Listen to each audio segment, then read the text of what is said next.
Hey, Mike, what do Kelly Slater and PT have in common? I don't know. They're both world champs? Nope. They both own Endless Summer box set. Oh my God, rad. You guys, you can get it too. The link's in the show notes.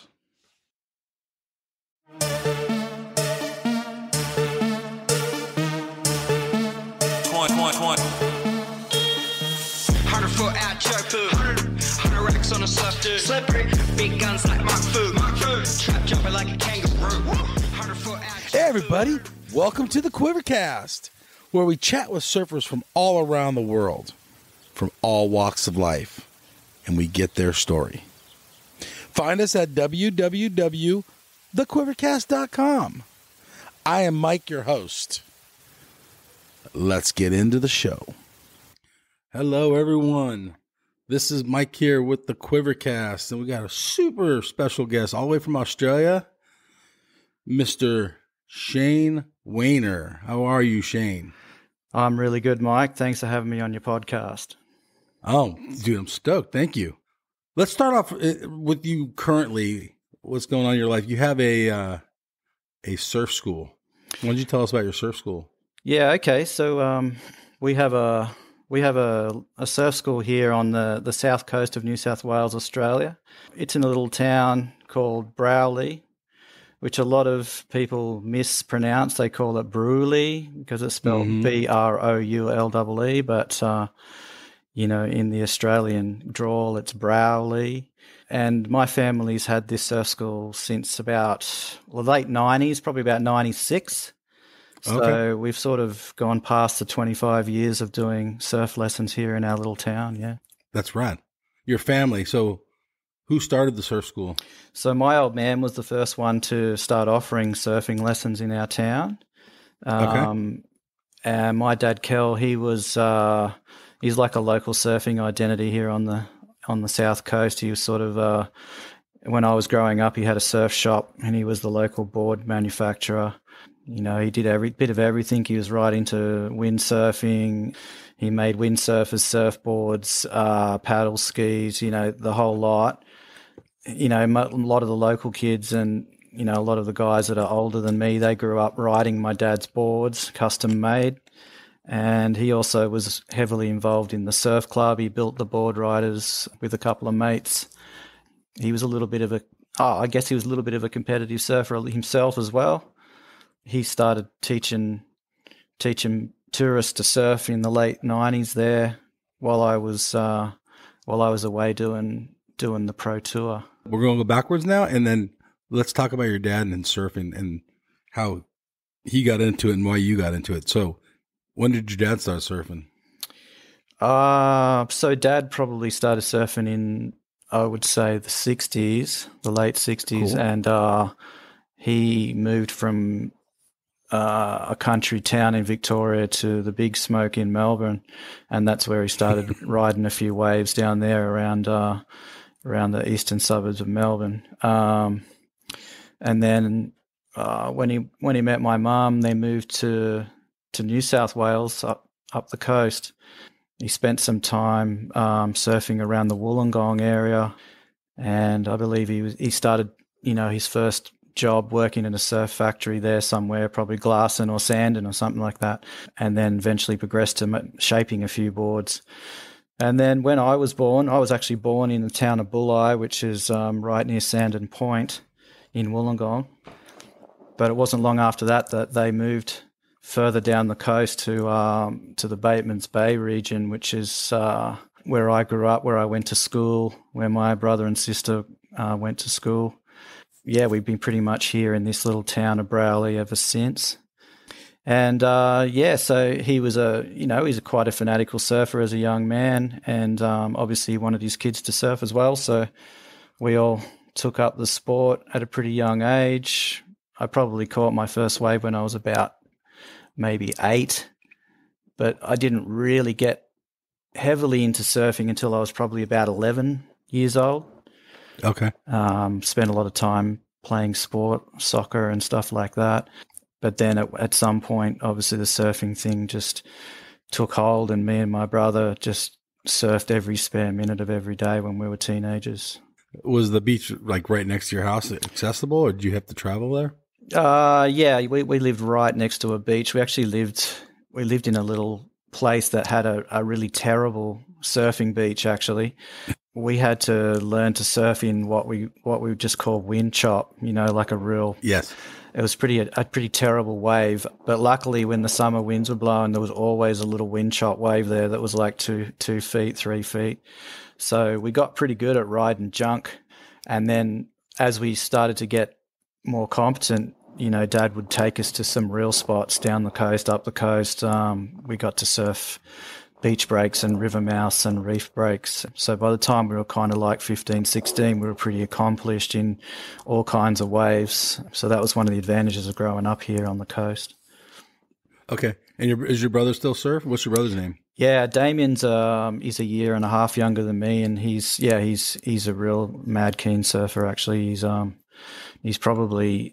probably likes to surf more than I do. Really? Yeah, he's really keen. He spends a lot of time in Indonesia, and wow.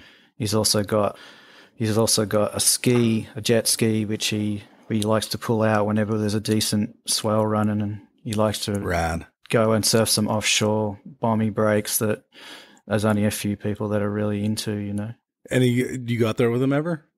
Yeah, he took me out a couple of times, but I'm more of a paddle surfer, and I think he knows it.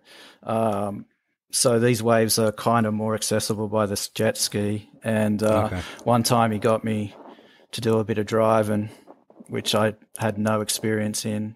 And I put him in a couple of bad spots. Oh, did you? So, yeah, that it's a bit of a skill. It takes a lot of time in the water to get good at that, and you got to trust your driver. And, I pulled him into a couple of sets where he was either too early or too late. He kind of got me to get on the end of the rope instead, and he pulled me onto a few waves, and I really enjoyed it too. But I think you got to be dedicated to learning how to drive that ski properly. And I just haven't put the time in. Yeah. So actually a little bit on that from your perspective is it the same as regular paddling surfing? Very different. Especially if you're talking about a deep water bomby kind of a break that comes out of extremely deep water and then just hits a shallow reef and just pitches out. If it's over sort of 6 feet, 8 feet, there's really no way that you can paddle into a wave like that and get a decent entry, especially if you're looking to get tubed. Whereas with that ski, they're getting an entry, 50 to 100 meters before it hits that piece of reef, and they can just backdoor it. And I've watched my brother do it, and he's really good at it. He'll actually take off, and he'll be looking to go left or right, but he'll go the opposite direction and fade, and then he'll come around at the last minute and whip into the wave and backdoor the tube and get as deep as possible, and with heaps of acceleration, and a lot of the time they make it, so it's not really possible to do if you're paddle surfing. It's a whole different sport, basically. It is a really different sport, and I would need to put time in to get to know the machinery, which I haven't done. So is your brother riding the same board out there as he is like the beach break down the street and when it's solid? No, he's riding a specialized tow board, a little board with less width. Yeah, less width, heavy, quite a heavy little thing that so it doesn't get affected by the chop on the surface and stuff like that. That's a good point. So it's very different to your regular shortboard.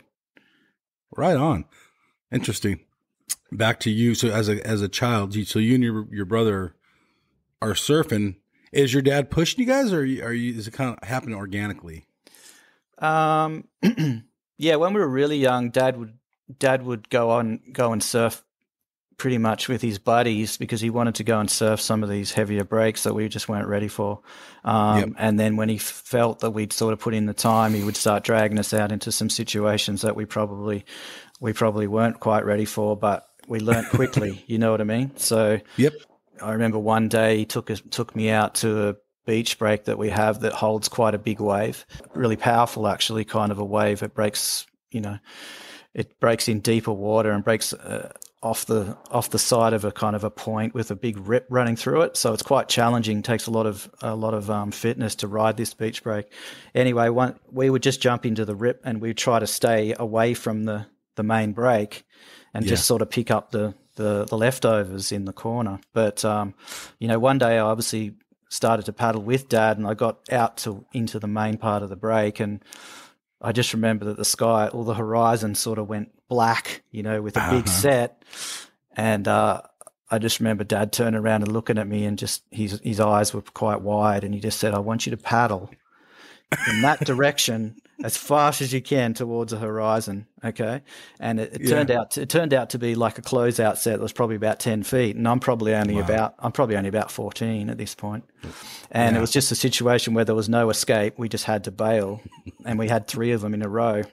Yeah. I was terrified when I went under that first wave, but after the third wave, I was kind of like, I survived. I can do this, And that was probably the first moment where I was kind of like, I actually felt a little self-belief that I could actually ride some waves that the older adult guys were riding. I could charge out there and be confident to be, part of the crew in the lineup. Yeah, that was probably one of the first moments where I felt like I kind of belonged, especially if the surf was a little bit bigger.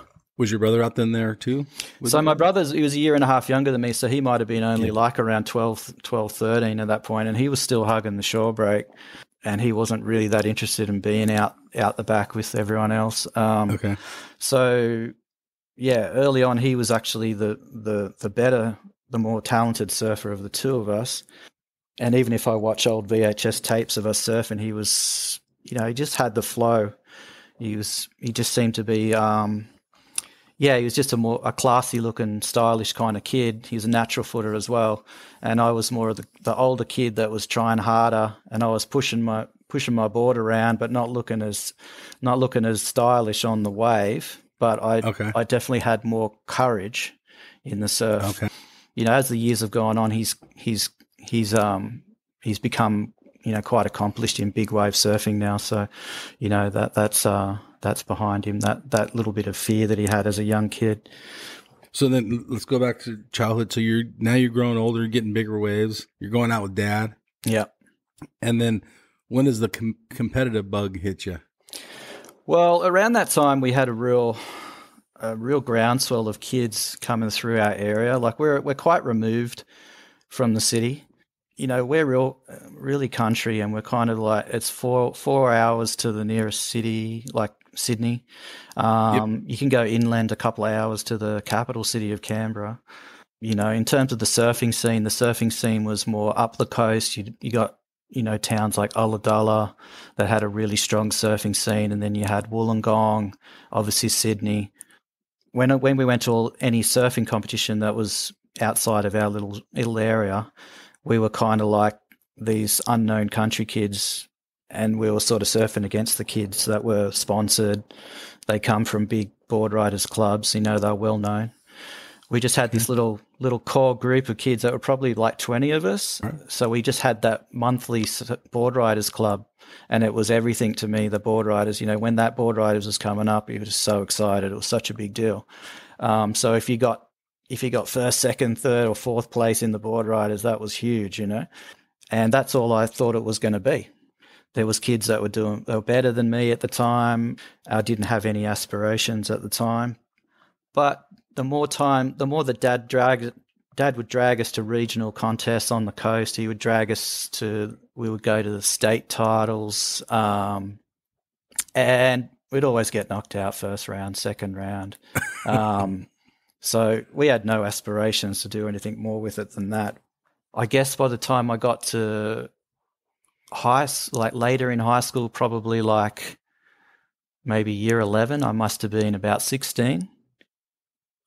I actually started to win a couple of these events, and I guess something clicked there, and all of a sudden, instead of making up the numbers, I was actually, getting first and second places and things. So, then you start to get a bit of interest from sponsors, and I was So it quite all turned around. yeah, competitively. I'd still when I was going through my final year of high school, I didn't know what to do with my life. All I knew was I was a surf Nazi, and I just surfed all the time. I was actually quite good academically. I kind of surfing ruined all that. Yeah. So I just completely blew my exams, my last exams, because I just didn't want to do them. I just was like, I just want to surf. I don't want to study. So that, to my parents' dismay, I kind of didn't end up getting a good result. And that kind of torpedoed any ideas of going on to further education like university or whatever. I finished high school and I was like, what am I going to do? And I wouldn't say I was kind of I wasn't the kind of kid that was going to pick up a planer and start making surfboards. I wasn't. My brother actually decided to become an apprentice carpenter, so he went into the building industry, and I sort of was, I don't know what to do. What I want to do with myself here. The first year out of high school, 92, Dad took me and Damien to North Narrabeen, and back in the day, the most famous surfing contest for junior surfers in the world was held at North Narrabeen in January. It was called the Hot Butted Ocean and Earth Pro Junior. Yeah. And it was like a pro junior that attracted kids from all over the world. It had prize money and stuff, so it was the first real pro-am event that we actually tried to surf in. And It just happened to be the year that Kelly Slater came out with Rob Machado to surf in that event. So, we'd heard of Kelly Slater before because we'd seen some of his videotapes and stuff. But to see the guy surfing for real at North Narrabeen in that contest was pretty mind-blowing. He obviously was a level above everybody else, and he took the event out quite comfortably. He actually beat Shane Dorian in the final. Wow. But the who's who of junior surfers in the world was in that contest, including all of the best Australian kids, some kids from the US, Hawaii, even some kids from Europe and stuff. So I actually did relatively well in that contest. I progressed from first round. I think I had to progress through about 5 heats to get to what they called the main event. And when you got to the main event, you actually got a few dollars for actually placing. And I got knocked out in the main event by a couple of kids that were really, I think it was Jake Spooner and Mark Bannister, I think it was. So I'd actually got to a point where I was mixing it with some kids that were considered, the next big thing in Australia. And then obviously I got to watch Rob Machado and Kelly and Shane Dorian surf the whole finals event. So that was kind of the catalyst for me, that contest. I kind of got a bit of self-belief out of that. I was like, well, I'm this nobody kid from middle of nowhere, and I made it to the main event of this pro junior event. I'm going to keep trying to see if I can do something with this, yeah? So Dad helped fund me a little bit to get to some more of these pro junior events around the country. I did well enough that I figured that maybe I could make something out of this. Maybe I could make a career out of surfing, you know what I mean? Meanwhile, my brother, who was probably the more talented of the two of us, he went and did his apprenticeship in carpentry. So he was actually starting to make some money as a carpenter, but I was dead broke. I had no money. And, Dad would help me with some airfares and some travel money to get to these events and some entry fees, but I needed some help. So at that time, it was kind of fortuitous. I met a famous surfer from Australia named Brian Cregan, who was also a South Coast-based surfer back in the 70s and 80s. He was part of that famous crew that did the film Band on the Run, and he started a company here in Australia in 77 called Ocean and Earth, which really was one of the first companies to make board socks and urethane leashes. So Brian knew my dad through the surf shop. He started to flow me a couple of bits and pieces like leg ropes and things like that. And then when I started to compete, Brian said, well, I'm not just going to give you money, kid, but if you come up and you do some work in my factory, which was probably about an hour and a half up the road. Okay. If you come up and you work in the factory when you're not competing, that'll help you with some cash to get around. So he sort of gave me a job, which led into a sponsorship, and then obviously I probably only worked in the job for maybe a year and a half, and I'd got to the point where I was competitive. I was doing well. I managed to attract a board sponsor with the guys from Wollongong Burn Surfboards. So I had a little bit of financial backing. I had a good shaper. Phil Byrne was shaping my boards. Yeah, I just started to attack it, and I started to do every contest I could possibly get to around Australia. And we had a sort of a growing amateur scene.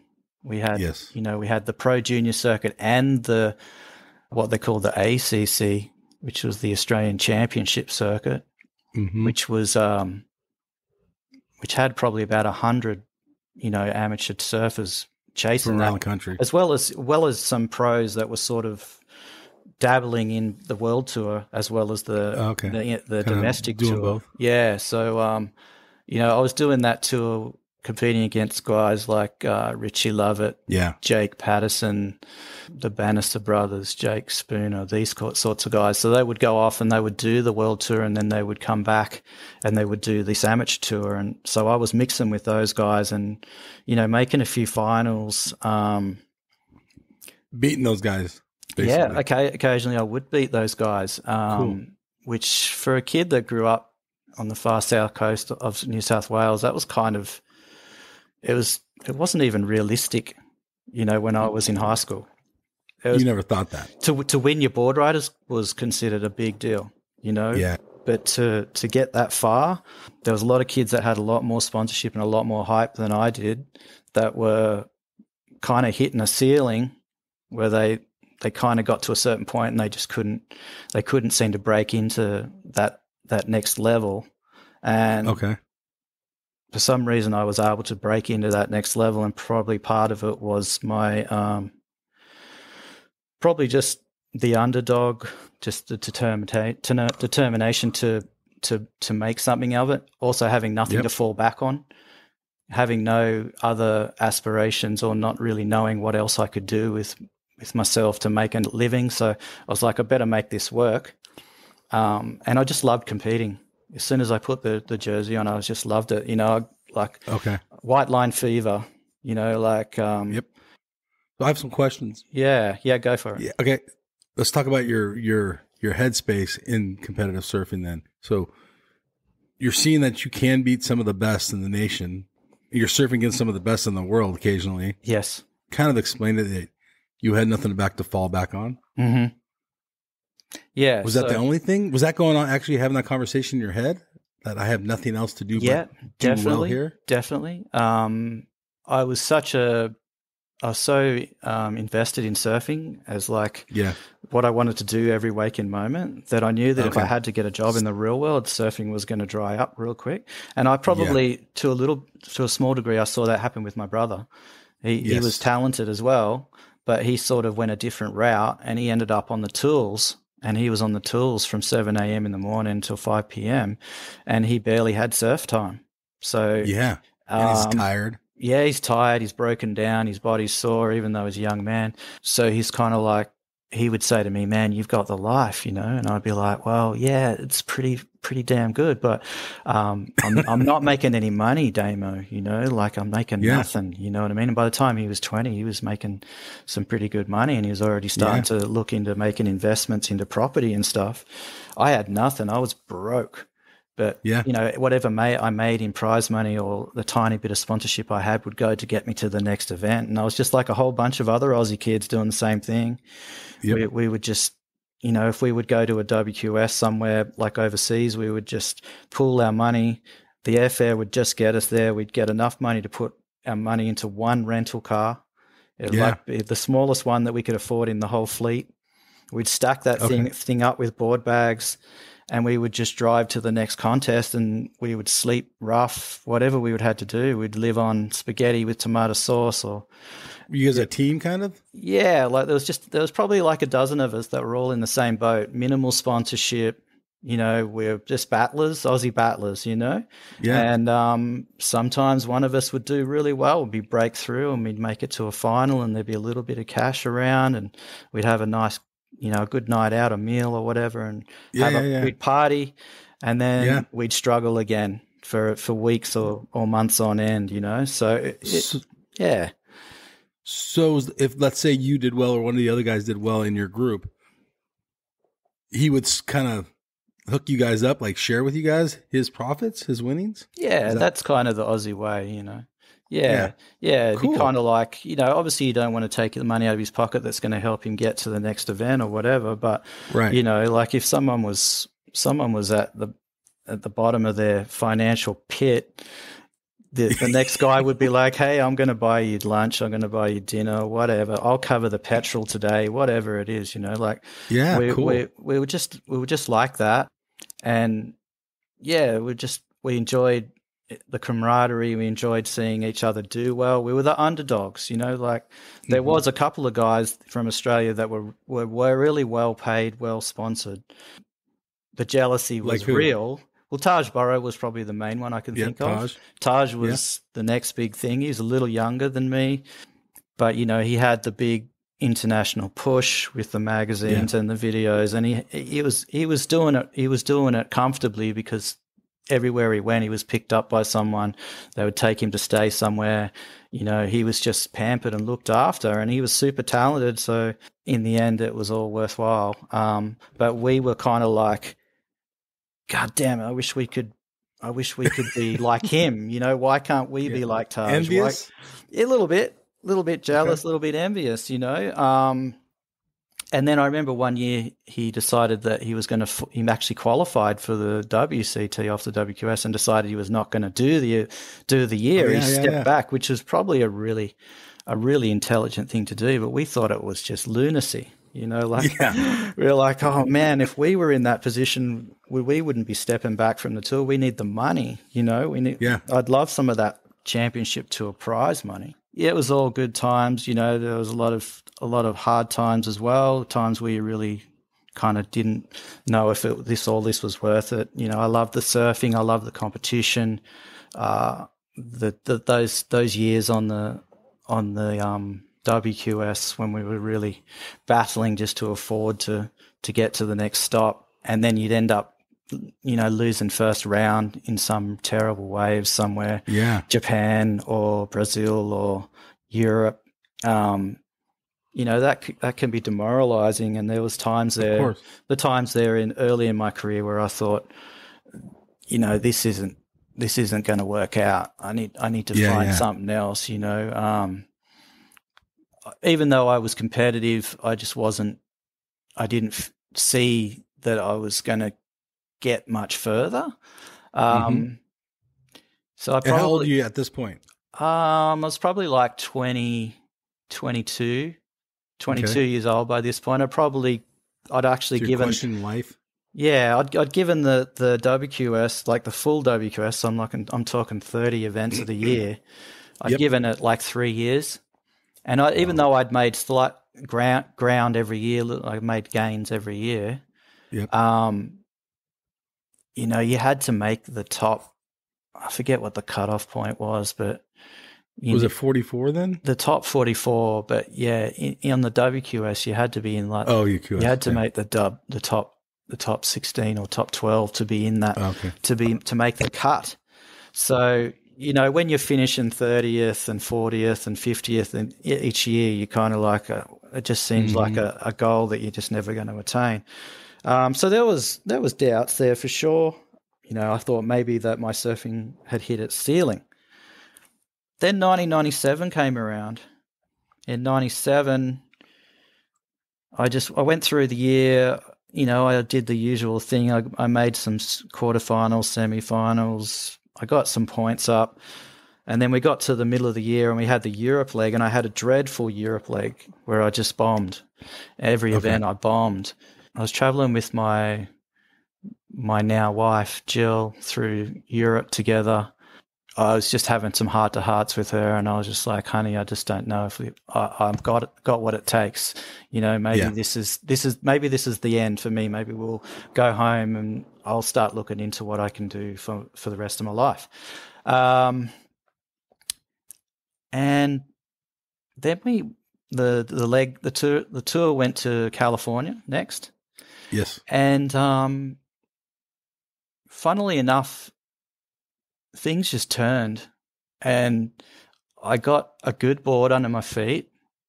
Okay. It was a board made or something else? No, but at this point I'd already I'd switched to Gunter Rund's boards. He was making Local Motion, and so I was riding his boards exclusively at that point. I got a really good board off Gunter, and I went to California, and they had an event at Lower Trestles. I just started to enjoy my surfing again, and I just powered through that event, made it to the final in, wow, 3 foot lowers. It was pretty fun, lefts and rights of lowers, and I loved it. I just was able to open up, and my surfing was on point. I ended up narrowly getting second to Timmy Curran in the final. So sweet. So I was kind of arrived on the scene a little bit in California, and people were like, "Who's this guy? Who's this guy from Australia? This blonde goofy footer?" And this is before I lost my locks. I still had my leftovers of my blonde hair at that point. And a lot of people thought I actually won that event. So it was a really closely run thing. I've got a second there, and I'm like, whoa, that helps. And all of a sudden I'm sort of bumping up into the top 20, and I'm like, hang on, cool. This is actually within reach here. And it just lit a fire under me, and we went down to Brazil, made another final in Brazil in really small surf, like 1 to 2 foot Rio de Janeiro crap. Wow. And then now all of a sudden I'm breaking into the top 10. Wow. And then they went and had this event in the most random place, this Caribbean island called Guadeloupe, which has... It's like a French colony. I don't know why they had a WQS event there, but they had an event there on this really average kind of reef break. But it just happened to be a little left-hander that broke on this reef break, like 2 to 3 foot left-hander with a couple of nice little lip sections on it. And I just, after my previous 2 events, I was just on fire, and I was so full of confidence. And I just took that event out. Like, there was just no stopping me. I won that event. That's awesome. I'd qualified within three events. I've gone from being an also ran to being qualified, and I was kind of in shock. So I made my way home, basically qualified, and then did Hawaii, and I think I cemented my spot in the WCT for the following year. So that was kind of that was one of the highlights of my surfing career, just to go from to get going. Just to be sort of momentum to get going. Just one of the battling Aussie kids to sort of cracking the big time, really. And a lot of my mates were really quality, talented surfers, and I could see they had the ability, probably had more ability than I did. But I caught lightning in a bottle that particular month. Next thing you know, I'm on the big tour. Okay, so before we get on the big tour, your wife to be, what did she say when you had that conversation with her when you're, a month or 2 before you did well? What was her thoughts on all this? I mean, she talked to her. She was super supportive. She kept me focused on the job. Like I could have easily just said, let's just go home. And detoured the whole American leg. But she was sort of like, let's go to America. We're going to see this thing through, because we had tickets and everything for the next 4 weeks or whatever. So she was determined to see it through with me. Plus you're traveling and having fun with her. Yeah, of course. She's just, it was a huge deal for her to also to be able to come on the tour with me. That year was sort of the first year that we actually did any consistent traveling together. So, what's your wife's name? Jill. JLWL. So, we've been together since. Well, when I met her, she was 17, and I was 19. So we've been together 30 years. Wow. Yeah. So a long, long Congratulations on time. that. Yeah. Yeah, a long time. So she's been through the whole pro surfing thing with me, pretty much. She saw me when I was just a kid, just doing the amateur contests around New South Wales. But does she surf? no, Jill doesn't Okay. surf. No, but she knows everything there is to know about it. But she doesn't. Of course. She doesn't really surf. No. Yeah, of course. Yeah. Right on. So you do well in this contest, and all of a sudden now you're on the CT. Yeah. All right. Yeah. So now are you like? What are you thinking now? Now you're kind of starting over because it's like going from junior school to high school. Yeah.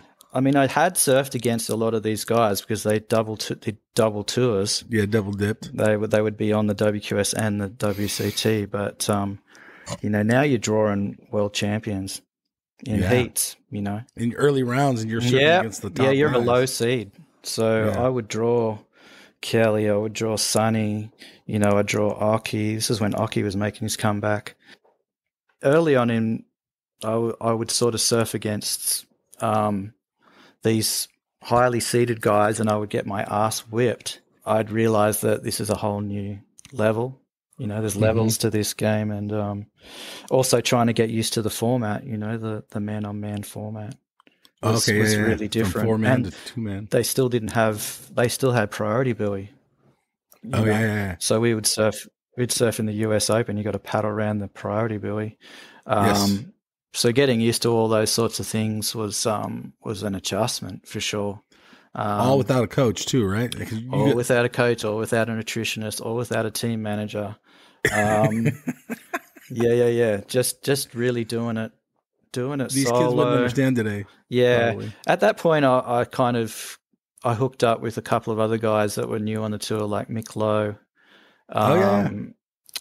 South African guy Greg Emsley. We were all around the similar age, and we'd sort of all just made the tour at the same time. So we would travel together to the events, and it was a bit like the younger days when we were doing the WQS. We just had a few more dollars in our pocket, so we could have a better hotel or an apartment and a decent car, and So we were doing it a little bit more comfortable. But to be honest, I still wasn't making the kind of money that would consider it to be a career. I was comfortable. You mean? Yeah. I was sponsored by a small company. I had a number of smaller sponsors that sort of pulled together to make it worthwhile. But once I got my prize money and everything, and I was realistic about it. I looked at the end of each year and I go, how much money did I actually clear this year before, after tax? And, there wasn't a whole lot left. Mm-hmm. So it was a passion project for sure. And, I guess there's always that idea that, if maybe if I can push into the top 10, then I'll start attracting some sponsorship and I'll start getting some real prize money. You know what I mean? So that first year I sort of hovered around the lower end of the tour. I did it middlingly well on the WQS as well. So I was kind of in that precarious place where the cutoff is. So it was quite stressful that first year because I hadn't done particularly well in any of the events. I'd been doing okay, but not real well. And as it turned out, I actually ended up missing the cut by one spot. The cutoff line meant that I was the first guy that missed out. And so I went back to Australia after Hawaii and I was like, oh, well, that's me done, I guess. One and done, 1 year on the WCT and I've missed out. Okay. I guess my sponsors were like, no, you're going to jump back on the tour and you're going to do the WQS and you'll get back there, no problem. And then I got a phone call from the ASP in January, early January, and they said, Kelly Slater's going to have a hiatus. He's decided that he's not going to surf in 99. That means that you've got a spot. So rad. So that was radical. Like to hear that, I was kind of like, you mean I'm going to be on the whole tour, the whole year? And they're like, yeah, you're the guy that gets the spot because Kelly's not going to have his spot. Drops one. So you're in. And I was like, yeah, bro. So I get to do the whole tour again in 99. That's right. Yeah. So that was really cool. It was a good conversation with them. You were stoked. Yeah. But you were almost kind of like walking away from it too. So yeah, well, I did have mentally- I had 1 foot out the door at one point there. yes, yes, But obviously this just fueled me again, and to have another shot and to learn from the mistakes I make on the first year on tour and hopefully correct those mistakes and go again. I did better the second year for sure. My surfing was maturing too. I was probably 20, 24, 25 now. I was surfing well, I thought. Still running into a few roadblocks with some really good surfers that obviously are on the tour as well. So how many contests were you doing a year at this point? Yeah, well, because I was trying to do 2 tours, I was doing a lot. That's what I mean. Yeah, I was doing upwards of 35 surfing contests a year. So that's like 35 weeks out of 52. That's a lot of time away from home. And that took a bit of a toll. You don't see your family, you don't see your friends. I saw Jill less that year than ever before. She did manage to sneak away for a few trips, but that sort of was weighing on me a little bit. Yes. And the grind, like the grind of being on tour. I'd probably been on tour then for 5-6 years. Traveling, living out of a suitcase and a board bag, and all the connecting flights and the jet lag and all that sort of stuff. So that was having a bit of I had a bit of fatigue at that point for sure. Okay. Now you're doing 30 plus events a year. How much free surf are you actually getting, like enjoyable surf, or is it all work? Yeah, good question. A lot of it was work. It was the grind, the chore. We would get away for the occasional like photo/video trip, and we would score really good waves, and I'd be kind of like, this is better. This is what I enjoy. I really enjoy this free surfing time without the jersey on. Whereas before, it was really motivated by the jersey part. I really loved the competition. Towards the back end, I was starting to become more and more drawn to the free surfing and the time away from the contest and the 20-minute or 25-minute time frame. So yeah, there's a little bit of mixed emotions going on that year. I had some highlights during that year. I did well in a couple of spots. Probably one of the highlights for me was surfing in the Chopu event. Oh yeah. So because I'm a goofy footer, anywhere that was a hollow left-hander was like my dream. Like for me, hollow left-handers were my jam. That's what I grew up surfing them on my part of the coast. So I felt most comfortable, and I knew that when we got to those spots, all of a sudden people would see my name in the draw and they go, okay, I probably don't want to draw Shane here. Yes.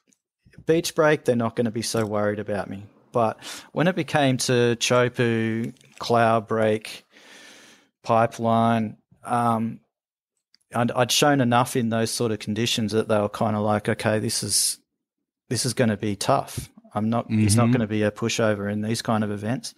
So I actually had a heat at really quality Chopu, probably 6 foot plus Chopu, with not a drop of water out of place, with Rob Machado and Mark Occhilupo, who were two of my all-time favorite surfers to watch. And as a kid, both goofy footers. And in my younger days as a teenager, they were two of my absolute heroes.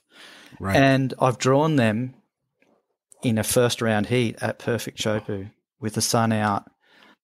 I just smoked them.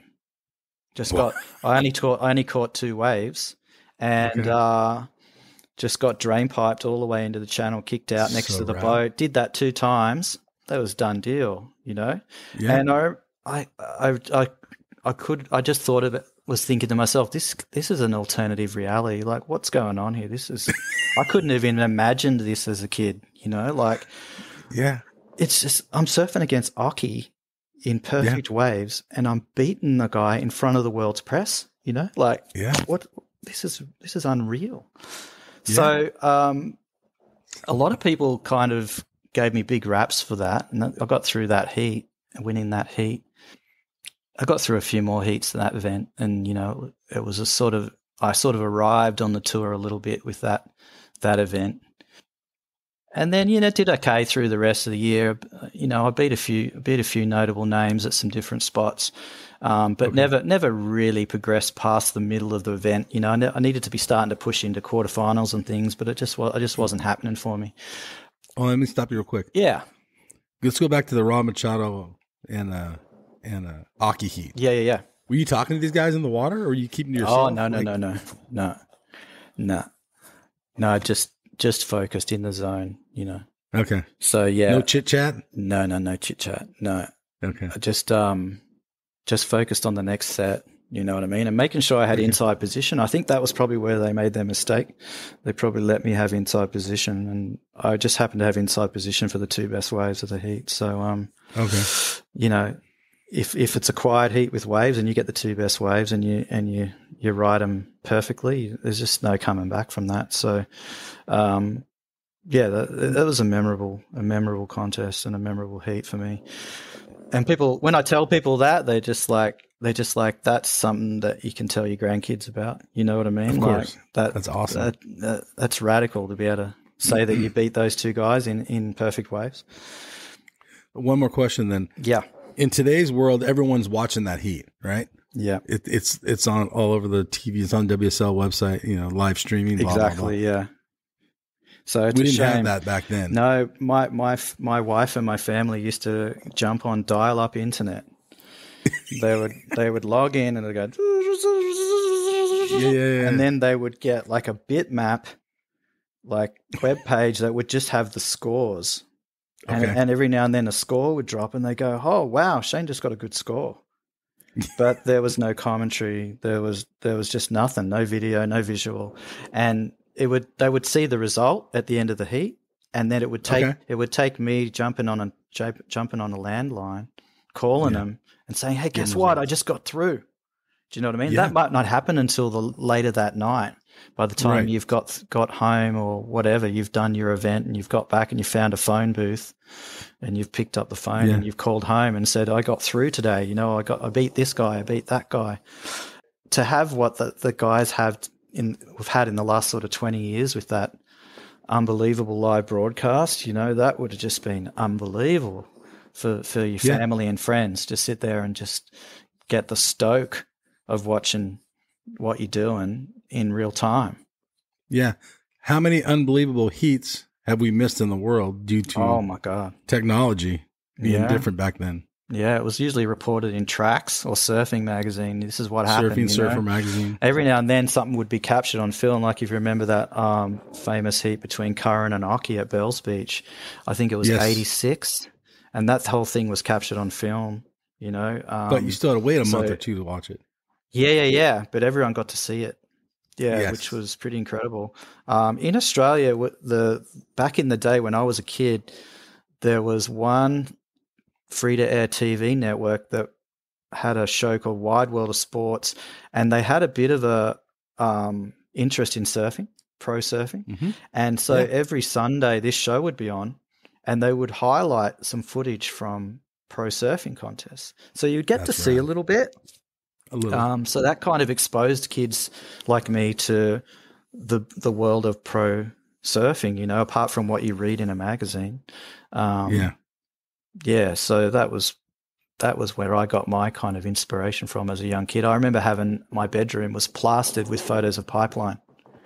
Like I pulled every picture I could find of Pipeline from every magazine, and I made a collage. That was your spot. Of Pipeline. Yeah. Yeah. Okay. And as it worked out, that was where I had my kind of career defining moment. That's where we're going. Yeah. So you do good at Chopu. Now you're progressing on the CT, and then we'll go back. We'll kind of jump over, but yeah. Now you're on the CT.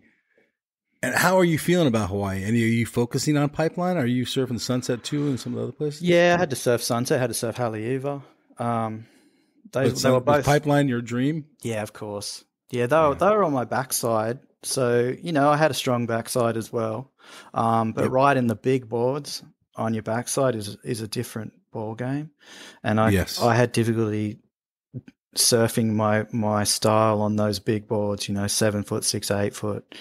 So I progressed through rounds, but I never really had much of an impact on those right-hander waves. But as soon as I knew that I was going to get a surf at pipe, I was kind of like, I was excited, nervous, but at the same time, I knew that I could do damage at pipe. Yeah.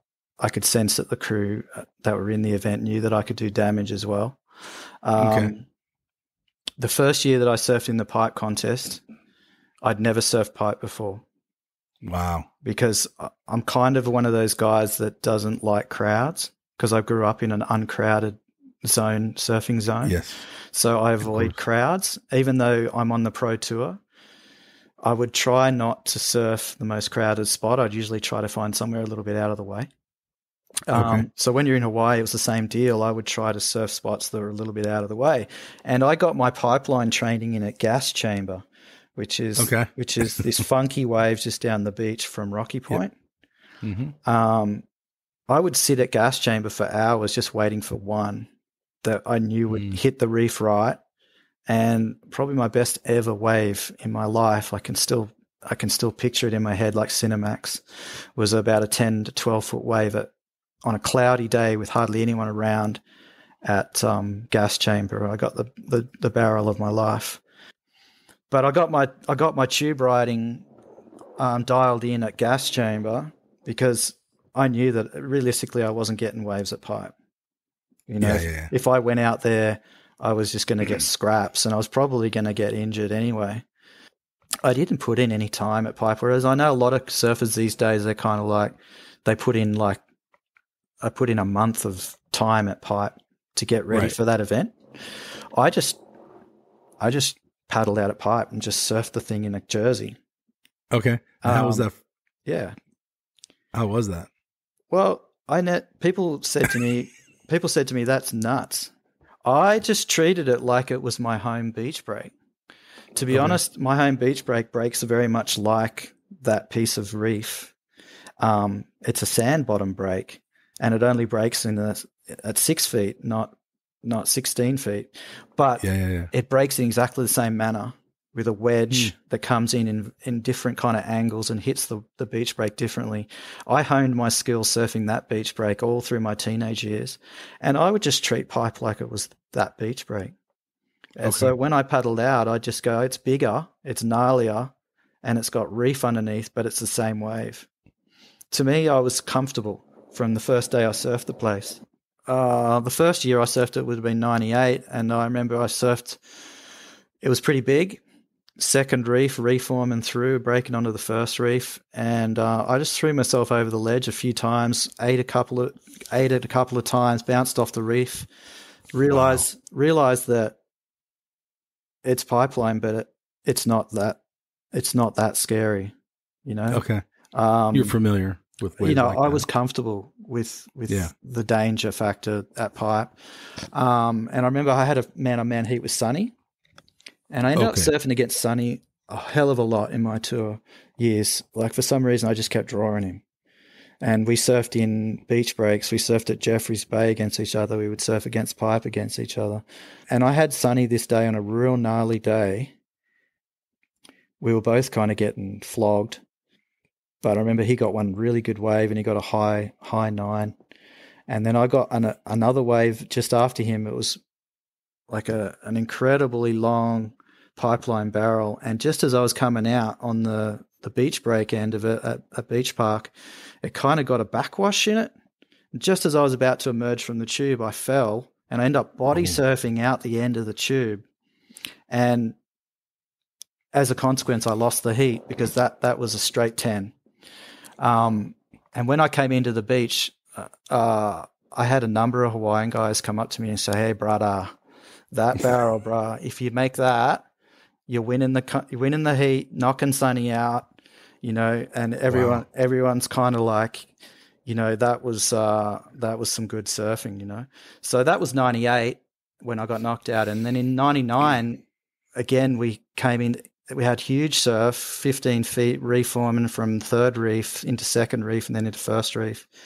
Early on in the contest, I drew Damien Hardman, who was another one of my heroes growing up. goofy footer, and Damien was doing his last ever contest. He was on the retirement. 99 was his retirement year.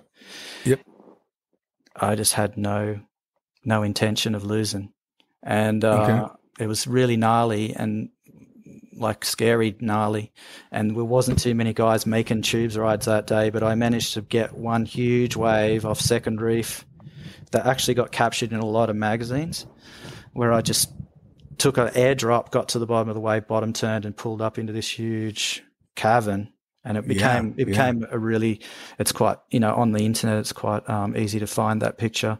And the wave ended up closing out. Like it was just a gnarly closeout, but I charged it, pulled in, got the shot. The judges rewarded me with enough points for just taking that gnarly barrel closeout to actually get through and knock Damien out. Wow. So I knocked Damien out, and then the swell got smaller over the next few days, and I just started getting through heats. And then I surfed against Matt Hoy, and it was also his retirement year as well. I ended up scoring a 10-point ride in my quarterfinal with Hoy. Wow. And ended up knocking him out. So I knocked out two legends on their last ever surfing contest, which was interesting. And then I drew Sonny Garcia again in the semifinals. Managed to knock Sonny out. Wow. And then guess what? Before you know it, you've done 3 or 4 heats in one day, and you're in the final of the Pipe Masters, which is just incredible. It's just, for a young goofy footer, it's unfathomable, really, that I could have got that far. Who have I drawn in the final? Yeah, of course. Yeah, Mr. K. Slater, Robert. And I actually had I felt like I could beat him. I was just feeling like this is my day. Yeah. And we did the whole beach thing and the introductions and all that stuff. And while we're doing the introductions, I was watching the waves, and I noticed that the wind had changed. Oh. And the wind was coming from the north all of a sudden. And guess what? The left-handers were no longer breaking. They were now mushing. They were turning into mushy crumblers. The left-handers that I'd been winning all my heats on all of a sudden had dried up, and that wind was perfect for backdoor. Yeah. So when we paddled out for the final, we barely saw each other. Kelly paddled over to his spot. I sat on my spot. I took off on these left-handers, and every time I tried to exit the tube, they would close out. And then I would hear Kelly's score read out by the announcers and the people on the beach screaming, and they'd be like, Kelly Slater, 9.8. Kelly Slater, 10-point ride. And I just knew that he was putting on a clinic at backdoor. I couldn't see any of it. I just was sitting on my left-hander and getting middling scores, 4s and 5s and 6s, and he was getting 9s and 10s.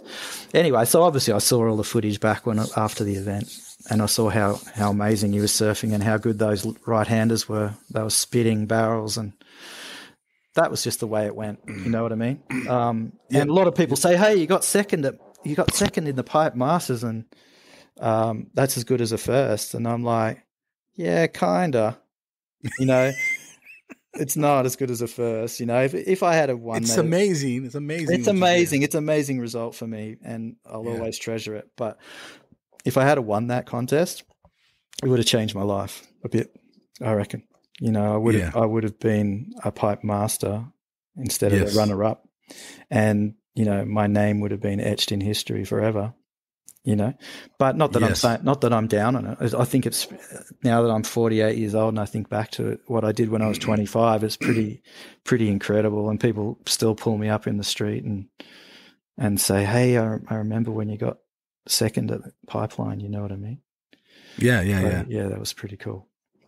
That's awesome. Well, how was that phone call home? Yeah, it was wild. I was I was lucky enough to have my fiance with me on the beach, so she witnessed the whole thing. It was pretty incredible. She filmed the whole thing with a Hi8 camera too, so I've still got the scratchy. I've still got the scratchy old VHS version of the whole day. That's awesome. which is awesome. really, really cool. And so, yeah, when I got, obviously when I rang home, people were kind of incredulous a little bit. Yeah. You call your dad? Who'd you call? Yeah, of course. Yeah. The only thing that was a little bit of a downer about the whole thing was, even though I did so amazingly well in that event, I still missed the cut. So Wow. I missed the cut by like one spot. So I was that close. And like I say, if I had won the event, I would have made the tour again for a third year. And who knows? Who knows what would have happened from there? But as it turned out, I didn't make the cut. And I went home stoked and, incredulous about what had just happened over in Hawaii, but at the same time knowing that my WCT career had kind of hit the end of its road. Obviously the sponsors and stuff, they were really excited and ecstatic, and they wanted me to keep going on tour, and so they wanted me to hit the grind again. So I went back on tour in the year of 2000, and I did the WQS, but my heart wasn't in it. I just didn't want to go backwards to go forwards, Yep. I was like, if I can't, I'd kind of experienced that WCT level, and I was kind of like, I just can't, I don't want to be a grinder on the WQS to get back there again. There was a lot of guys. You're older. Yeah, I was a bit wiser, and a lot of guys there were some guys that would just bounce between the two tours for a decade.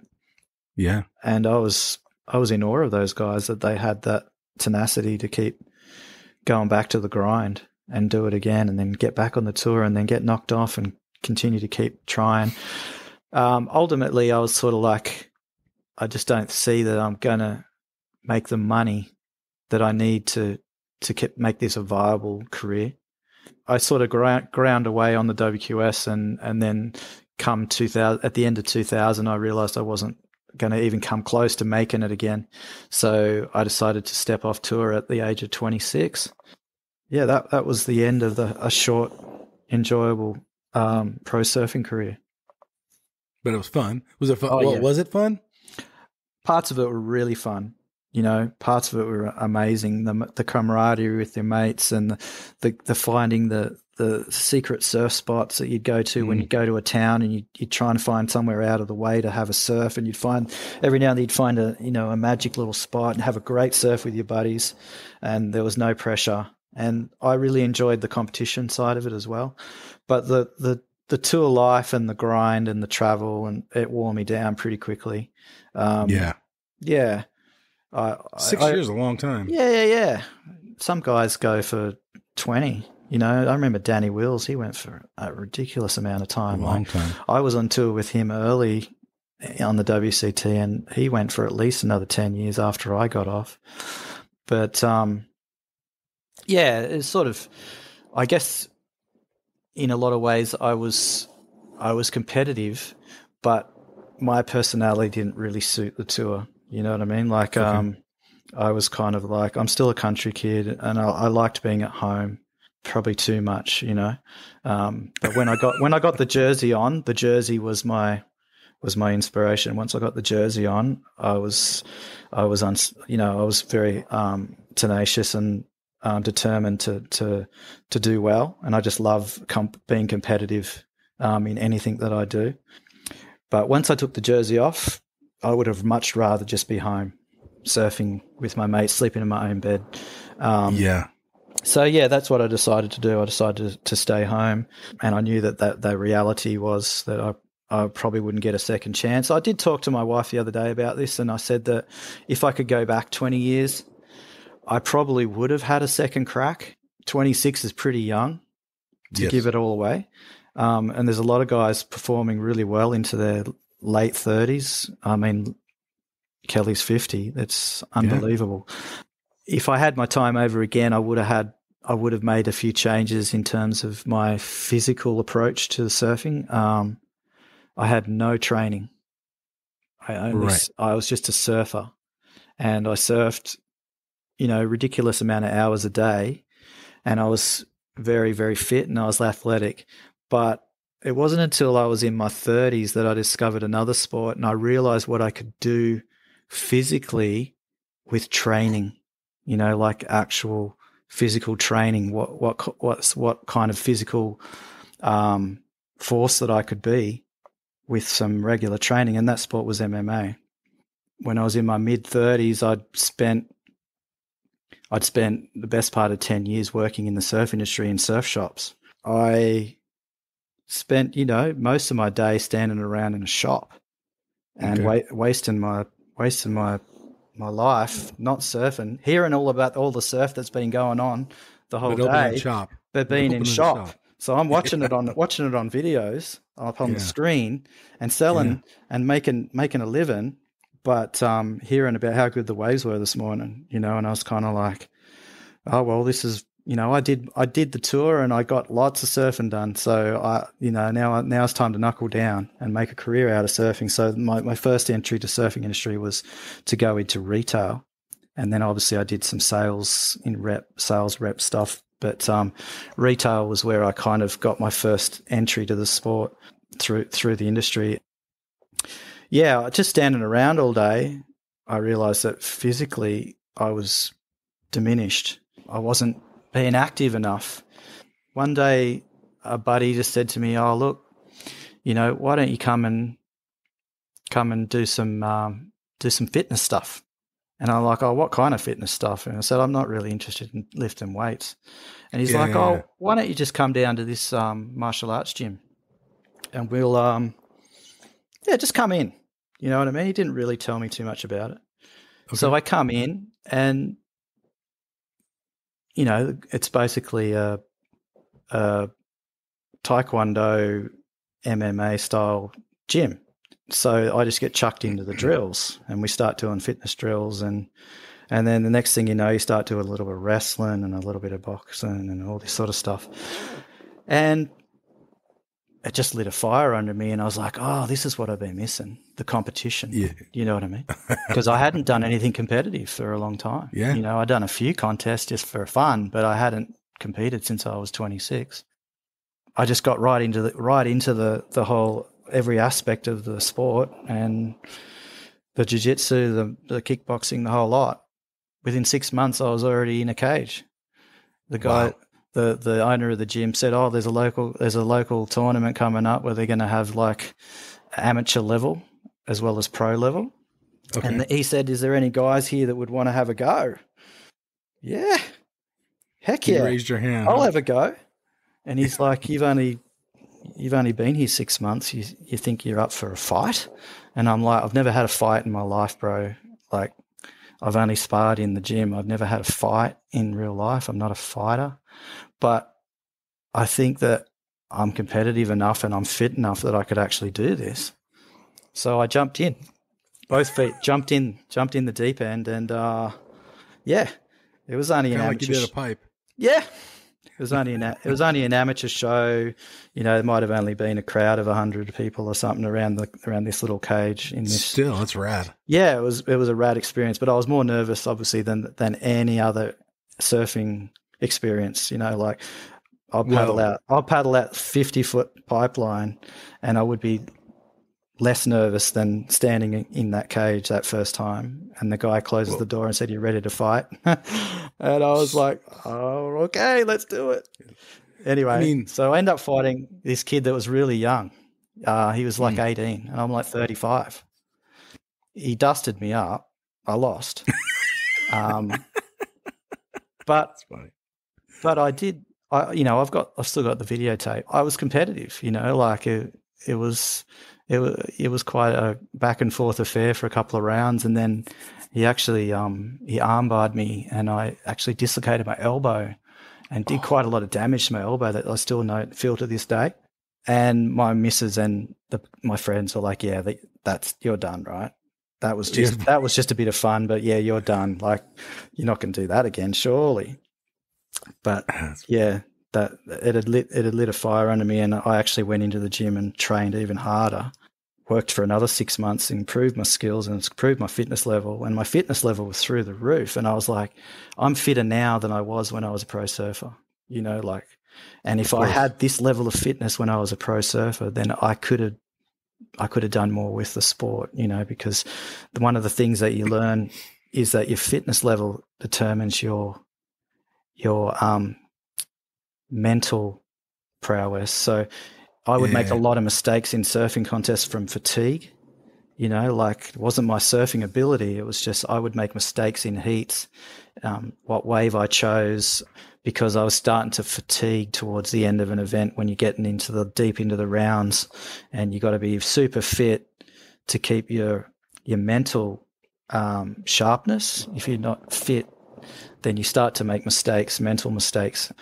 That's one thing I have learned from that experience of doing MMA, was that if I had my time over again, I would have probably got into a gym and got a personal trainer and just started to grind and try to get that fitness level up to the elite, where the elite guys are in the sport. And who knows, I might have squeezed out, you know, a longer career in surfing. I might have done more with it, but you live, you learn. Yeah. Let me ask you a question. Yeah. So the day at Pipe, you said you surfed, 5 heats in one day? I think it might have been 4. Yeah. 4 heats in one pretty day. sure it was That's 4. a lot. Yeah, it is a lot. It is a lot. The good thing about Pipe, though, is you can paddle out with a fairly easy paddle out with a rip in that corner there. Yep. So you're out pretty quickly. The places that I found more difficult were places like Bells, places like J Bay, where you ride a wave for a long way, and then there was big paddle. we didn't have jet ski assist back then, Mike. We had to paddle out, and by the time you got back out to the peak again, you were tired. You know, winded. And your legs are burning, and your arms are burning. It's another thing. Like maybe my career would have been different if I had jet ski assist. You know, like if I was getting 100%. zoomed back out the back and I was catching 5 sets instead of 2 in a heat. Yeah. You know, you can do a lot more on 5 waves than you can on 2. But, you know, a lot of crew can say the same. You know, they've got a lot of advantages the way the system's set up, you know, now for these young guys that are coming through. Yep. So, anyway. A little bit more on that, though, is were your other competitors back when you were a pro before you quit the tour? Were they doing fitness and stuff either? Or were they just surfers they were. like you? I remember 98, Mick Campbell and Danny Wills were in the top 2 or 3 in the world that year. Okay. They were working with a personal trainer named Rob Roland Smith, who was basically the Quicksilver camp who put this guy on to train these guys for Hawaii. And they were putting in some serious time to be fit, so that they were ready, you know, for the grind of doing a lot of heats. So the professionalism on the tour had sort of come in at that point. Yeah, that's my question. And, you know, they actually had guys that were helping them with nutrition, fitness. Instead of just going surfing all day, you know, they would get up in the morning and they would do an hour, do whatever it was, you know, like basically training like they were triathletes. Yeah. And we heard about that, you know, us young guys. But we couldn't afford to do that. I mean, we could probably have got together and made our own little guerrilla unit and done the fitness. But ultimately, you need someone that's actually driving that train, someone who's got the authority to make you do it when you don't want to do it, get out of bed and do the fitness. So, yeah, there was only a select few guys that were really doing that. Jake Patterson was right into his fitness. Yeah, he was big into it, I think. Yeah, there was a few guys that you know, they were doing it the right way. You know, I was a naive kid and I just thought that just surfing would be enough. But yeah, you know, ultimately I wasn't the most talented guy. I got through a lot of contests just on grit, determination, and smarts. There's a lot of guys that never made the tour, never made it to the top tour anyway, that were just fantastic surfers from Australia and the US and Europe that you'd see on these videos, man, and you'd just be like, how can that guy not be on the WCT? He's just poetry in motion. You know, they just surf so well, but for whatever reason, they just didn't have the competitive drive or the competitive smarts to do it. And then there's other guys that were far less talented and not really pretty to watch. You wouldn't pay for a surf video with them in it. But man, could they get through some heats? You got any names there, or you don't want to say? You can say a name. Yeah. There was a guy from Hawaii. I don't want to really say his name. There was a couple of guys from Brazil that were on the tour around the same time as me, and it was kind of like they were making up the numbers. But man, on the WQS, could they win some contests? Man, they could get results. It wasn't pretty. It wasn't pretty to watch, put it that way. Like free surfing wise, they weren't explosive. They just didn't have what people were looking for to watch on videos or camera. But man, the judges like them. So yeah, I took a little bit from those guys. I took a little bit from them. I featured in videos and stuff like that. So I knew that my free surfing chops were good enough to get people's eyeballs on me, But then I had my competitive strategies were really sound, and I was pretty smart. But yeah, again, going back to the one thing that probably let me down was the fitness level. It just wasn't a professional fitness level that I needed to be at. Yeah. But when you started tour, so we're going to knock some questions out here real quick, but stay on that point for a minute. There wasn't a lot of guys. The surfers today, the competitors today aren't the guys you guys were then. You guys, I mean, does that make sense? Yeah. At a young age, these guys are, the Kanoas and all these guys have been training for a long time. That's it. Yeah. They've been earmarked. They're athletes. They've been earmarked from like 12 years old, and they've been on the program of the nutrition, the fitness, the whole lot to get to make a surfing career out of it. That's just the level that you have to be at. You have to take it with that level of seriousness nowadays to be competitive with the Brazilian Storm, to be honest. When I was on tour, there was a few talented Brazilians. I remember when I was just finishing up, I ran into a heat against a young kid that was 16 named Adriano de Souza. Yep. And everyone said, this kid is the guy. He's the next world champion. He's going to come out of Brazil. And he was impressive as a 16-year-old, and obviously he went on to have a very good career. Of course. And then obviously the next wave after him, Gabby and Italo, and, there's been a whole number of them that have taken the professionalism of surfing to the next level, and now everybody's just trying to catch up. But I was very pleased to see in the final 5 this year that there was 2 Aussies in there, 2 very good Aussie natural footers, Jack Robinson and Ethan Ewing. Love watching both of those guys surf. Love them both. Yeah, great surfers. Great surfers, and they'll be flying the flag for Australia for a while, because we had a bit of a quiet period there after Mick Fanning and Joel Parkinson retired. There wasn't much happening. Jack Robinson at Lowers is not the same Jack as, the Box or Margaret River or something. Yeah, of course. A heavier wave. Yep. So, I mean, but Ethan, on the other hand, could totally win at Lowers. Yeah, he could. Yeah. I mean, sure. Jack could win too. Jack is just a phenomenal. Given the right waves, the right day, and the right waves. Yeah. And you felt the same way when you surfed, because you said when you went to Chopu and you went to Pipeline, people were thinking twice about surfing against you as opposed to Huntington Beach or something. That's right. Yeah. It's kind of the same with Jack. Yeah, so Jack's grown up in southwest Western Australia. That's got a lot of powerful reef breaks. A lot of water. And we've got a lot of similar kind of waves where we live. We just don't get the same amount of long period swell that the Indian Ocean gets. So over there, the reef breaks are similar in shape, but they just have more swell and more power. The south coast of New South Wales, we have also have a lot of good reef breaks on shelves and slabs and stuff like that. Our swell is not always quality though. When we do get that quality swell off a big low depression off the coast, all of a sudden some of these waves fire up, and some of them are very, very scary, right? Waves that take a lot of balls to ride. And that's why Hawaii was never really terrifying for me.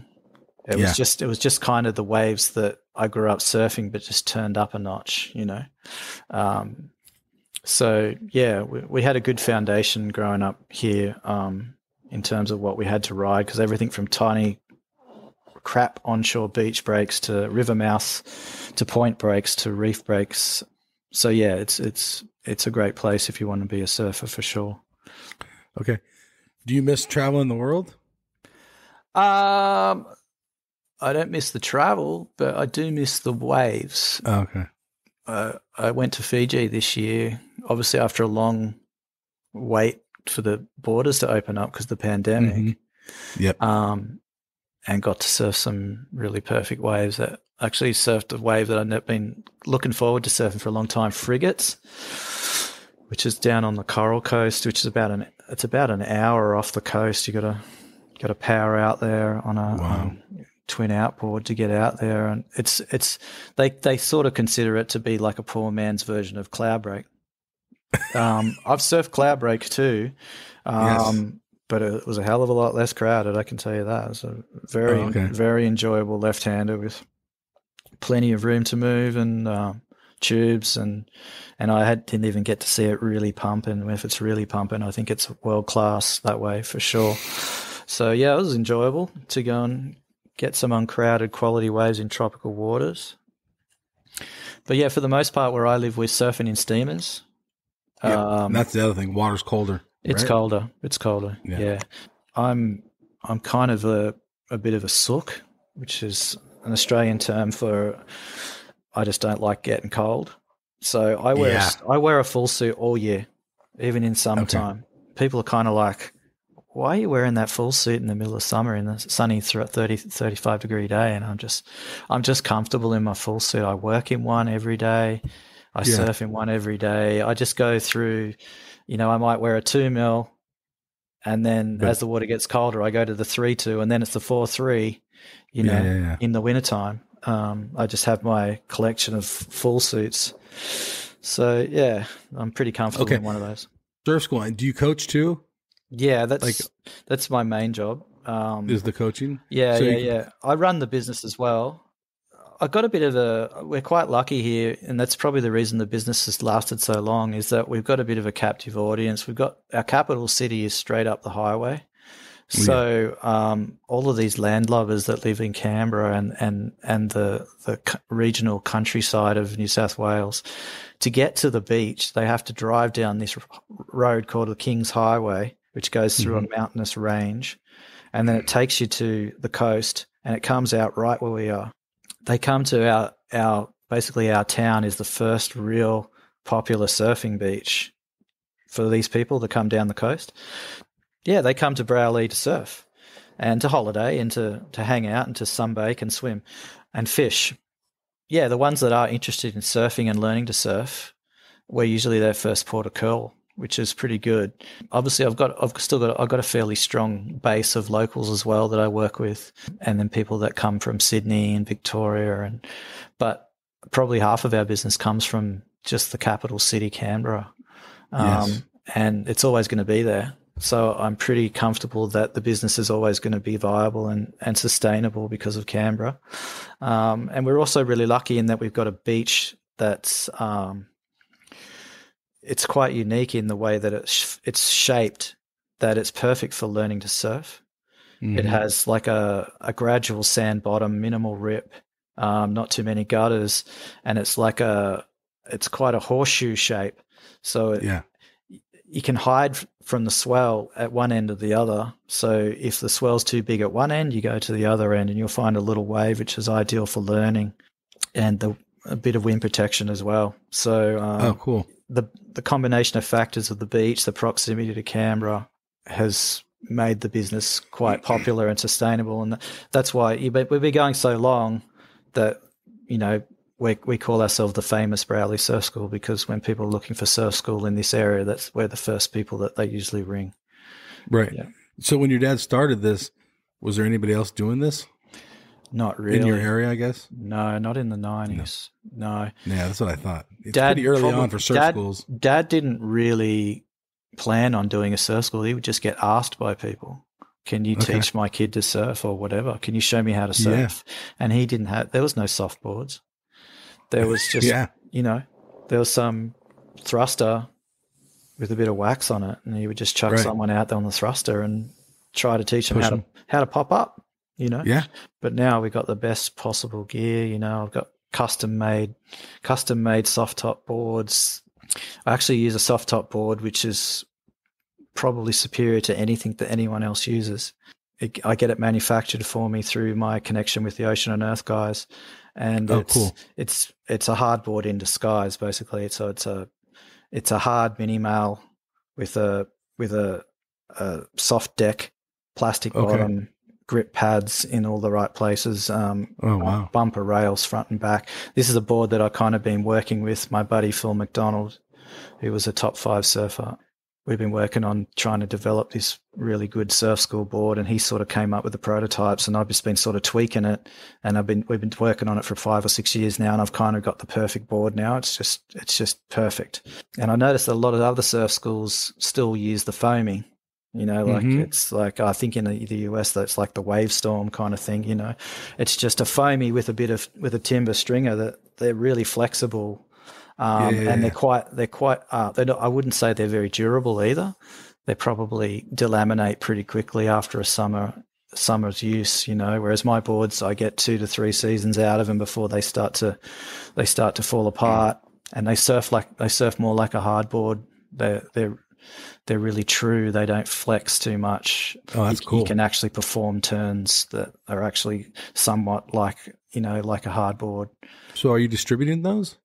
No, I just do it for myself. Oh, okay. They're quite expensive for me to make. Oh, okay. So, I just manufacture them for my school. I've got about 60 of them. Okay. And every year I turn them over, and I need to replace them here and there. But yeah, if they were to retail, they'd probably be a little bit out of the average punter's price bracket, I think they're the best soft board money can buy, but the average punter's not going to drop $700 or $800 on a soft top. They're probably going to go to a regular board or a PU or an epoxy. Do you think that board, it not being no flex and a little bounce, it helps the beginner? It does. It does for sure. Yeah. Especially or more bang for their money. Yeah, they are. Most people that come to our school, they don't realize how good the equipment they're using is, and what difference it's making to their experience. Right. If you're riding a foamy, you got a lot of flex in the board, and if you're a heavy person, you get on one of those foamies, and the thing's bouncing like a banana underneath you, and it just doesn't perform on the wave the way it should. So having a board with a little bit more weight and a little bit less flex means that they just surf truer. They don't get affected so much by the turbulence, especially when you're surfing a lot of wash.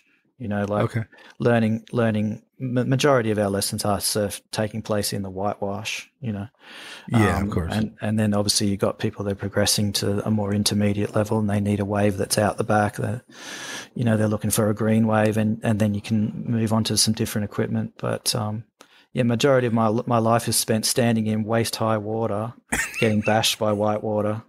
Like I get hit by like 1,000 waves a day,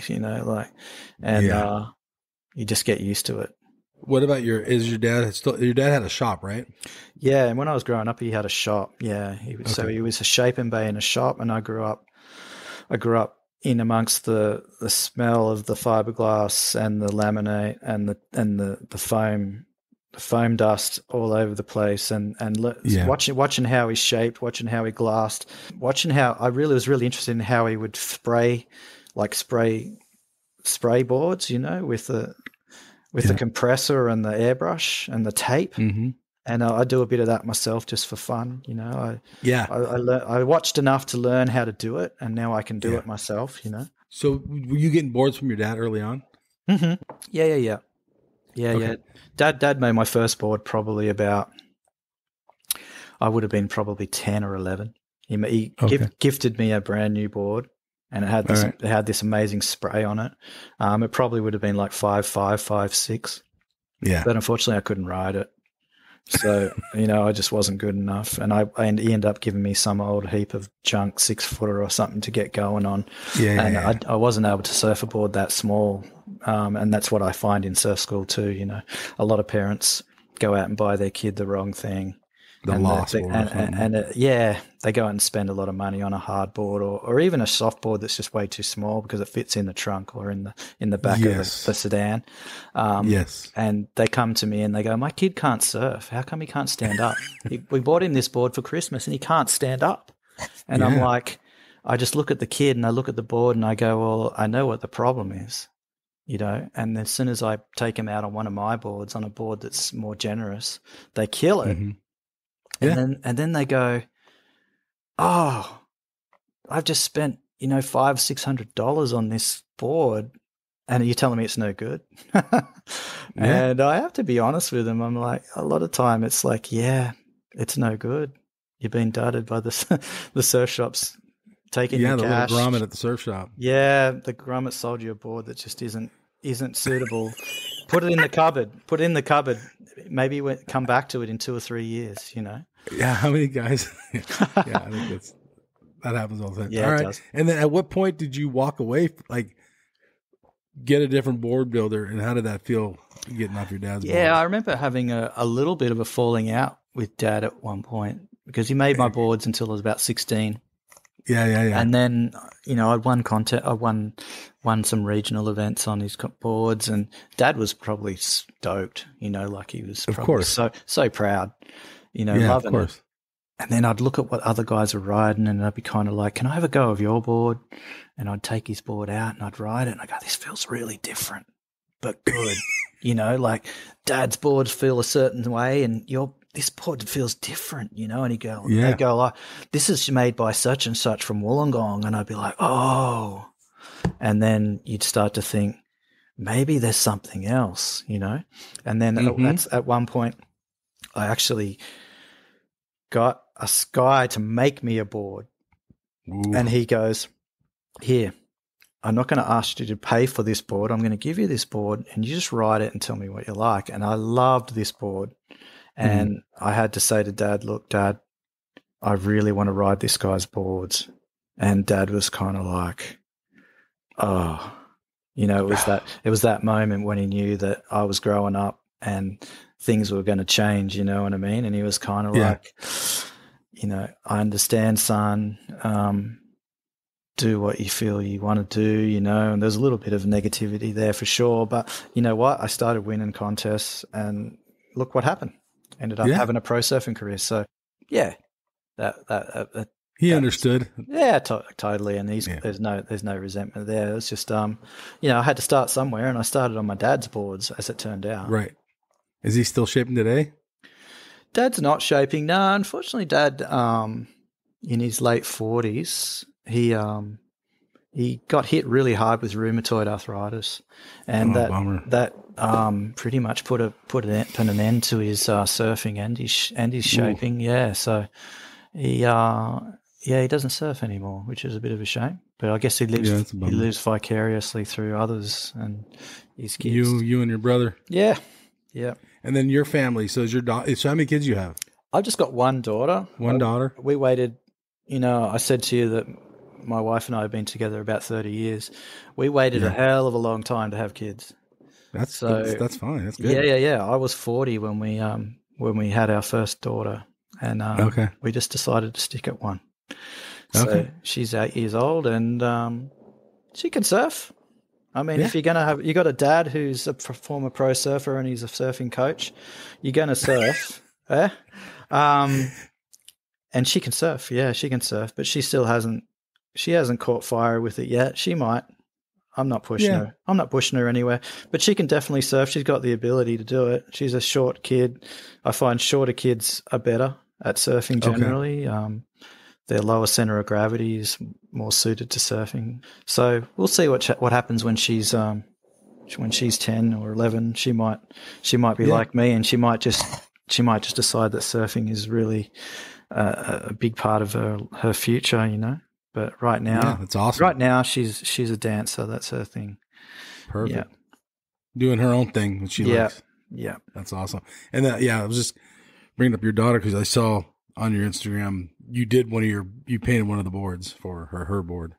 I painted one of a board for her. Yeah. So Yeah, like a bit like the story with my dad. I bought her her first board as a gift, and I spray painted it. That's cool. Gave it a really cool spray with a basically her name on it, and she hasn't ridden it yet though, Mike. It's one day she'll ride it, but it's just sort of sitting in the board bag in the garage. And thanks you for doing this. This is like super fun. I really appreciate it. Yeah, no worries. I've enjoyed it. It's been good fun. Well, Shane, thank you so much for doing this. I'm super stoked. You got any final words? No, I'm actually just starting to like really become connected to podcasting, like listening to podcasts. So I listen to a lot of different podcasts. As I said before, I got at one point in my life, I was right into MMA. So I listen to MMA podcasts and that sort of stuff pretty much on a daily basis. But I never really started listening to surfing podcasts until I found out about the QuiverCast. So I've listened to most of your shows now. Cool. Thank you. In the last few weeks. So I've been kind of binging the QuiverCast. So it's cool. Especially listening to some of the guys that I actually know that you've had on the show, Jake Patterson and Aussie Ride, and who else I listened to? Shane Herring, Shane Powell. A lot of Shanes on your show, I noticed. Yeah, a lot of Shanes. Got another one. Yeah, that's right. Stoked. Yeah. They're doing this. Good. Thank you so much. It's all good, mate. All right, everybody. This is Mike and Shane, and we are out of here. Woo. Later. Thanks, Shane. 100 foot out, choke food. 100 racks on a surf, dude. Slippery, big guns like Mark Food. Trap jumping like a kangaroo. 100 foot out, choke food. 100 racks on a surf, dude. Slippery, big guns like Mark Food. Trap jumping like a kangaroo. You know we don't fuck with no kooks. Your boo on my didgeridoo. They calling me dude, I'm stacking the loot. I'm ripping your chick in the coop. She grabbing a hold of my leggy. They jelly, they Gucci my weddy. The fridge of Giuseppe, the chain is so heavy, she think that I'm charging the Eddie. 100 foot out, choke food. 100 racks on a surf, dude. Slippery, big guns like Mark Food. Trap jumping like a kangaroo. 100 foot out, choke food. 100 racks on a surf, dude. Slippery, big guns like Mark Food. Trap jumping like a kangaroo. Surf trap, I'm stacking that money. Cash. Four shorts, a red Ferrari. They start to calling me Dundee. Diamonds are surfing McFlurry. She want me to teach her to surf. Splash. I'm pulling up, ripping the verse. I'm leaving these kooks in the hearse. They get moved 100 foot on their head, they get work. 100 foot out, choke food. 100 racks on a surf, dude. Slippery, big guns like Mark Food. Trap jumping like a kangaroo. 100 foot out, choke food. 100 racks on a surf, dude. Slippery, big guns like Mark Food. Trap jumping like a kangaroo. You know we don't fuck with no kooks. You know we don't fuck with no kooks. You calling me dude, I'm stacking the loot. I'm ripping your chick in the coop. You know we don't fuck with no kooks. You know we don't fuck with no kooks. They calling me dude, I'm stacking the loot. I'm ripping your chick in the coop.